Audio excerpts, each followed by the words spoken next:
Hello everyone, welcome to another episode of the Witching Hour with me, Sue Trainer, and my friend Tracey Titley. And Tracey wasn't here last week because she was at camp, which we'll be talking about on the radio on Sunday, so you must tune into that, liveparanormal.com. Anyway, we're going to do 2 spells for you this week. My spell is a spell to Fortuna, who is here, the goddess of prosperity. I think she's Roman. Absolutely, that's the Horn of Plenty. She has the Horn of Plenty there. There's nice coins around her feet and around her neck. And she doesn't just bring money, but it's one of the things that she can bring. So we thought it would be a nice one to do in these troubled times, didn't we, Trace? Absolutely. So what I would do, if I was going to do this spell, I would perhaps cast a circle, depending on where I was and what I was doing. Maybe not. I'll leave that up to you. But I would certainly light this lovely green candle, and I would focus my intent into that candle as it burnt. I might have a statue of her next to it, just to remind me who I was, calling upon. So once I'd got everything ready and the candle was burning, I would say these words: Bona Fortuna, hear my voice, gold and silver fill my purse, by all the powers of the earth and sea, by all the powers of the moon and sun. As I will, so mote it be. Chant the spell, and it is done. Veiled Fortuna, Lady Luck, sweet sister of fortune, spinner of the wheel of destiny, grant me the gift of prosperity.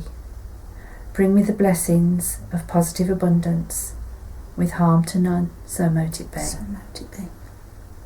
It's quite a powerful one when you do that, actually. When you focus your intent correctly, you will feel the energies of the goddess around you. And then, of course, at the end you could finish off by uncasting your circle or just thanking the goddess, whichever way you choose. Absolutely. And of course, we always remember that never ask for things like winning the lottery or any chance of gambling at that. But remember that sharing the fortune as well is a good one, really. Remember your wider community, and maybe in that spell include, say if you're a business owner or anything like that, the wider community and the shops all around you, and in turn fortune will come your way. Yeah, and it is a case as well of helping yourself with these things. Don't expect to cast a spell and you'll win the lottery or anything like that. As Tracey said, it's more a case of working towards your goal with the aid of the energy that the goddess brings. So that's how spells work. Anyway, you've got a nice spell for us now out of your Book of Shadows. I have indeed, yes. Well, a lot of people have been asking us how we can help with spells with our own addictions. And one of the most common ones we've been hearing about is actually to give up smoking. We all know that's a really hard thing to do. So here's a little one that's nice and simple. First of all, you don't really have to cast a circle if you don't want to. Just sit nice and quietly. And if you can go outside, even better. Connect with the earth, take your shoes off. Feel that energy really drawing up from the earth. Then if you can, take a handful of that earth from the outside your own property, in your garden or as close to your own property as you can. Pop it into a vessel, and with your last cigarette, unpeel the paper and throw all of the nicotine and all the rubbish that's in there in with that earth. Mix it all together with your hands, and as you look at it, gaze with extreme intent and really focus on that mixture and say to yourself, that's it, I am giving up, I have the intent to, I will smoke no more. Really, really believe those words that you're saying. You can say it any way you want to, whatever works well for you. When you've finished and you've put all of that intent there and really meant it, because obviously you've got to help yourself, then throw the dirt behind you and walk away without looking back.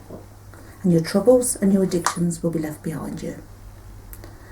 So I hope that works well for you. That's a lovely spell. And of course, with all these things, it's nice to leave a little something for the goddess. Absolutely. What I tend to do is perhaps feed the birds through the winter to give something back to the earth itself. So, you don't have to make big offerings or anything. You can just do something simple like that. Absolutely. Or even pick up some litter in the park.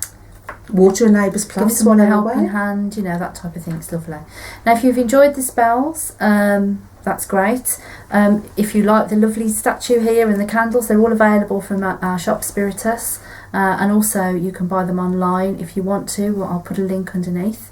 And don't forget our radio show on Sunday on www.blogtalkradio.com. You can join us in the chat room at liveparanormal.com and talk to us live in the chat room while we're doing the show. What are we going to be talking about this week, Trace? Well, we're going to be talking about the camp that I've just been on, and the camp I will be attending at the end of the month, and the connection between the pagan family, and also my friend had a hand fasting, so we'll be talking about the history of hand fasting and the combination of the different faiths and what it all means to light the hearth fire and all the things that we share on camp. Lovely. Yeah, because it's a lovely experience. Okay, so hopefully we'll see you next week for another couple of spells, and we'll be talking to you on Sunday too. Merry meet. Merry meet.